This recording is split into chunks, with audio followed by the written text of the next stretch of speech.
Here we are, yet again. No, I'm not just talking about Dragon Age the Veilguard, BioWare's latest and okayest RPG, but in this situation of wondering and worrying about the developer's next thing. Circa 2012, we didn't think beyond the ending of Mass Effect 3 and how it would remain that way forever, which wasn't the case. Post-March 2017, there was abject concern after Mass Effect Andromeda and whether the studio's next project, Anthem, would finally redeem it. Post-February 2019, well, you get the idea. With no DLC coming to the Veilguard, the developer is focused on the next Mass Effect. The latter was announced in 2020, and as of February 2024, it's still in pre-production, which isn't anything new for the gaming industry. As teams finish projects, they shift to others, which go from pre-production to active development. Pre-production is a nebulous term, and there's no telling if plans will change in one aspect or several. This didn't stop project director Michael Gambol from recently confirming two things about the sequel. First, it would have a photorealistic style in keeping with previous entries, and the franchise would stick to that as long as he's running it. Second, it would maintain the mature tone of the original trilogy. Both were in response to the reception of Dragon Age the Veilguard, which has received criticism for months over its visual style, with Gambol disagreeing about it being Pixarized, and more recently for its lighter atmosphere over the previous titles. However, reassuring as those two things may sound, there's still plenty of concern after the Veilguard because its problems go beyond the tone and visuals.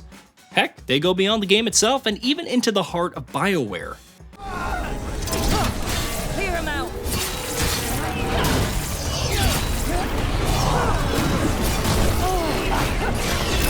Don't let them do the girl. Back when it was still called Dragon Age Dreadwolf, we knew nothing about the game, save for it somehow focusing on Solus and being set in the Tevinter Imperium, known for its magocracy.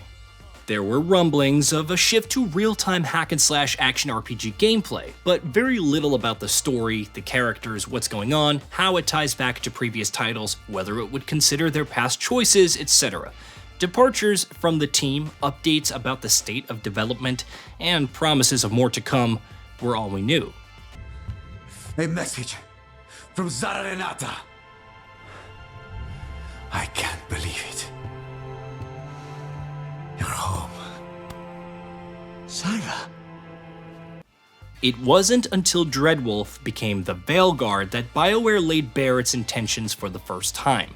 The title shift represented a shift from the villain to the companions who would join the players on their journey, and unlike the Inquisition, it's composed of only 8 individuals. This sounded more like a close-knit group, a family of sorts, and surely didn't create any concerns about the team not putting enough emphasis on letting you mold the protagonist. BioWare games are known for their companions after all. Who even remembers characters like Commander Shepard? Suffice it to say that the execution has left much to be desired. We can agree to disagree on how good the companions are, but there's no denying how awkward they feel in the greater context.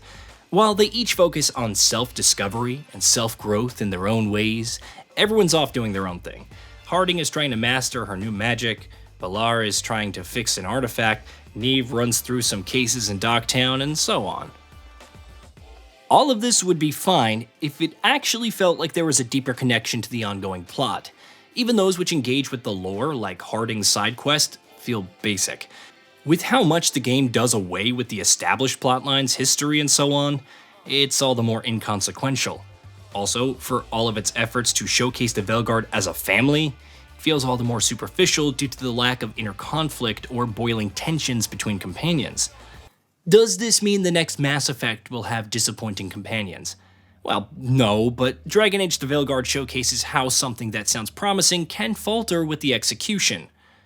Take the lack of an open world. After how poorly Andromeda executed its open world, or worlds, Mass Effect is allegedly doing away with this and returning to the original trilogy's formula.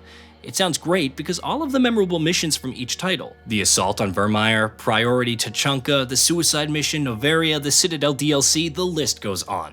However, remember that there was excitement over Dragon Age the Veilguard abandoning the open world of Inquisition for a mission-based approach. Arya, I knew this had to be you. You'll never make it. Call it off now.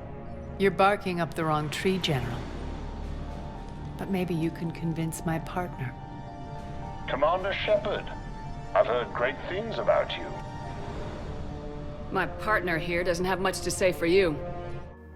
While there are some strong set pieces further along in the story, so many missions require you to follow a teammate or NPC, or go from point A to point B with battles in between. The environments aren't open world by any means. However, they still open up for exploration in a similar fashion with optional quests and loot to discover, enemies meandering about to slay, and puzzles to solve. There are also further areas to unlock as more companions join your cause, and it's fine. Serviceable. Sometimes it's a nice diversion from the formulaic main quest, but it's still rudimentary.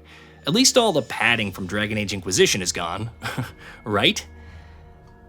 You could say this goes all the way back to the very nature of hype. The Veilguard was never going to live up to it, some might say, while others, myself included, treat it as a completely different, disconnected experience. With BioWare, it's more of a question of execution.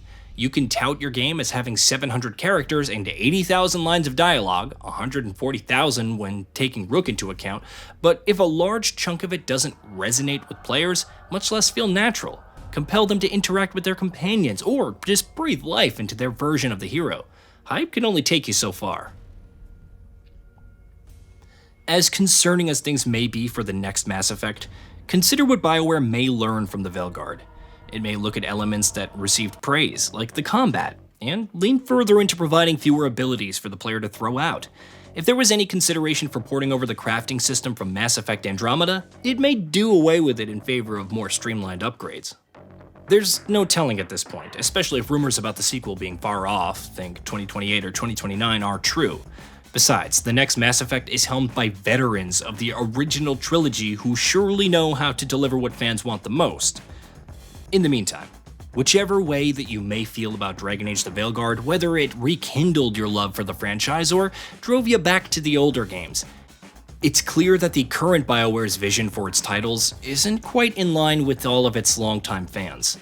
It can talk about companions, choices and consequences, world design, lore, and much more to appeal to those who fell for them in the first place, but it won't necessarily execute them in the most desirable ways.